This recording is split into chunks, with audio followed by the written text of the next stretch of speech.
الحمدللہ وکفی وخاتم الانبیاء والمرسلین اما بعد فاعوذ باللہ من الشیطان الرجیم بسم اللہ الرحمن الرحیم۔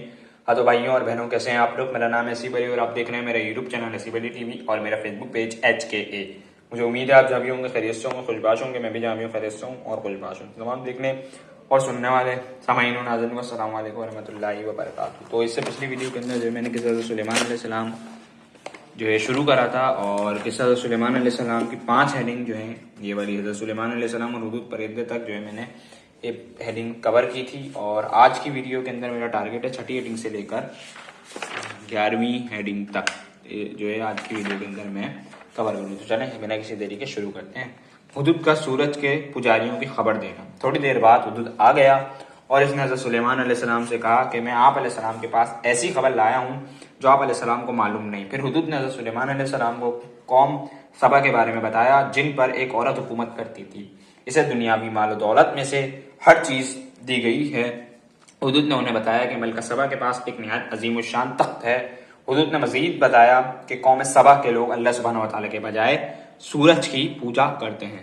7ویں ہیڈنگ ہے حضرت سلیمان علیہ السلام کا خط ملکہ سبا کے نام۔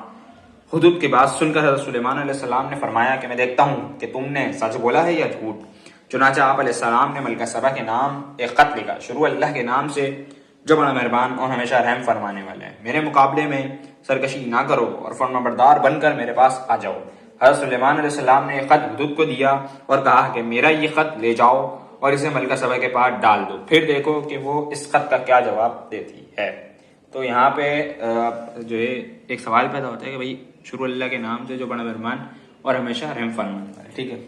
ایک سوال جو ہے کسی کے ذہن میں شاید پیدا ہو تو اس کا میں جواب دے دوں کہ یہاں پہ شروع اللہ کے نام سے، کیونکہ جتنے بھی انبیاء کرام آئے اس دنیا کے اندر، ٹھیک ہے، پہلے جو بشر تھے اس دنیا کے اندر آئے حضرت آدم علیہ السلام، تو وہ ان کا بھی جو ہے ایک ہی طرف دعوت دیتے تھے، اور دعوت یہ تھی کہ اللہ تبارک و تعالیٰ کو ایک مانیں، اللہ تبارک و تعالیٰ کی عبادت کریں، صحیح ہے۔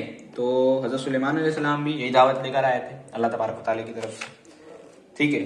تو اللہ تبارک و تعالیٰ کے نام جو ہے ہر انبیاء جو ہے استعمال کرتا تھا، یعنی کہ اپنی دعوت میں کہ اللہ تبارک و تعالیٰ کو ایک مانیں، اللہ تبارک و تعالیٰ کی جو ہے عبادت کریں، ٹھیک ہے، اور اللہ ہی سب کچھ دینے والا ہے اور کوئی آپ کا حامی و مددگار نہیں، یہ دعوت لے کر آئے، ٹھیک ہے۔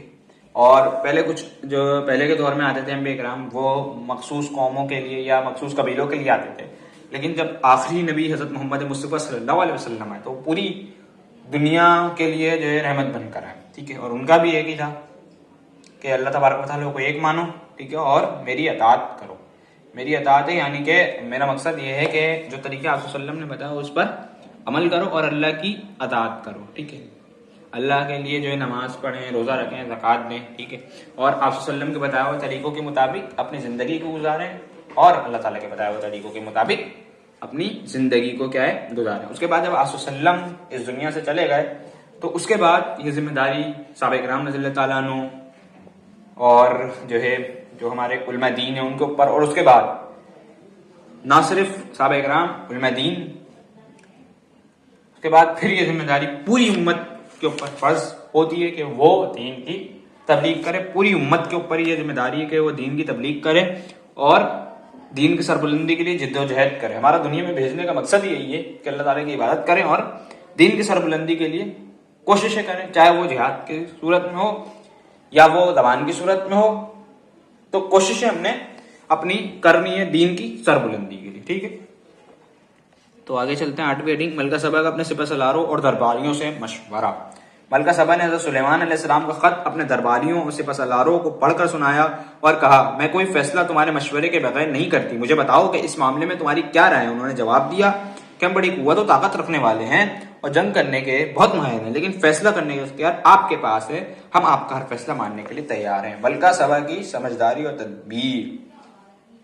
ملکہ سبا نے سمجھداری سے کام لیتے ہوئے حضرت سلیمان علیہ السلام سے جنگ نہ کرنے کا فیصلہ کیا۔ اس نے اپنے درباریوں سے کہا بادشاہ جب کسی بستی میں داخل ہوتے ہیں تو اسے تباہ و برباد کر دیتے ہیں، وہاں کے عزت والوں کو ذلیل کر دیتے ہیں، کہیں ہمارے ساتھ ایسا ہی نہ ہو۔ ملکہ نے حضرت سلیمان علیہ السلام کو حملے سے روکنے کے لیے قیمتی تحائف ان کی طرف بھجوائے اور ان کے جواب کا انتظار کرنے لگی۔ 10ویں حدیث ہے حضرت سلیمان علیہ السلام کا ملکہ سبا کو جواب۔ حضرت سلیمان علیہ السلام نے ملکہ سبا کے قیمتی تحفوں کو واپس لوٹا دیا. آپ علیہ السلام نے ملکہ سبا کے پاس پیغام بھجوایا کہ کیا تم لوگ مال و دولت سے مجھے متاثر کرنا چاہتے ہو؟ حالانکہ جو کچھ اللہ سبحانہ و تعالیٰ نے مجھے عطا فرمایا ہے وہ اس سے بہت بہتر ہے جو تمہارے پاس ہے. آپ علیہ السلام نے ملکہ کے قاصدوں سے کہا کہ تم اپنے تحفے لے کر واپس چلے جاؤ. اب ہم تم پر ایسے لشکروں سے حملہ کریں گے کہ تم ان کے مقابلہ نہیں کر سکو گے. ہم تمہیں شکست دے کر تمہارے ملک سے بے عزت کر کے نکال دیں گے. ملکہ نے حضرت سلیمان علیہ السلام کا یہ پیغام سن کر جنگ کے بجائے فرمانبرداری اختیار کرتے ہوئے ان کے پاس حاضر ہونے کا فیصلہ کیا اور ان کی اطلاع حضرت سلیمان علیہ السلام کو اور اس کی اطلاع حضرت سلیمان علیہ السلام کو پہنچا دی. 11ویں رہیں گے حضرت سلیمان علیہ السلام کے اپنے سپہ سالاروں اور درباریوں سے مشورہ. حضرت سلیمان علیہ السلام نے اپنے سپہ سالاروں اور درباریوں سے پوچھا کہ تم میں سے کون ملکہ سبا کے آنے سے پہلے اس کا تخت میرے پاس لا سکتا ہے؟ اس پر ایک قوی ہیکل جن نے کہا کہ میں تخت آپ علیہ السلام کے پاس لے آؤں گا اس سے پہلے کہ آپ علیہ السلام اس دربار سے اٹھیں. میں بہت طاقتور بھی ہوں اور امانت دار بھی ہوں. آپ علیہ السلام کے دربار میں موجود ایک شخص نے کہا جسے اللہ نے کتاب کا علم دیا تھا کہ میں ملکہ سبا کا تخت آپ علیہ السلام کے سامنے آپ علیہ السلام کی پلک جھپکنے سے پہلے لا دیتا ہوں. چنانچہ جب حضرت سلیمان علیہ السلام نے اس تخت کو اپنے سامنے پایا تو خوش ہوئے اور آپ علیہ السلام نے اللہ سبحانہ و تعالیٰ کے ثناء و انعامات پر شکر ادا فرمایا. تو مجھے امید ہے آج کی ویڈیو بھی آپ کو جو ہے سمجھ آئی ہوگی. ٹھیک ہے, اور انشاءاللہ جو ہے باقی کی جو پارٹس رہ گئے ہیں تو وہ بھی انشاءاللہ میں اگلی ویڈیو کے اندر کور کروں گا اگر اللہ تعالیٰ نے زندگی دی.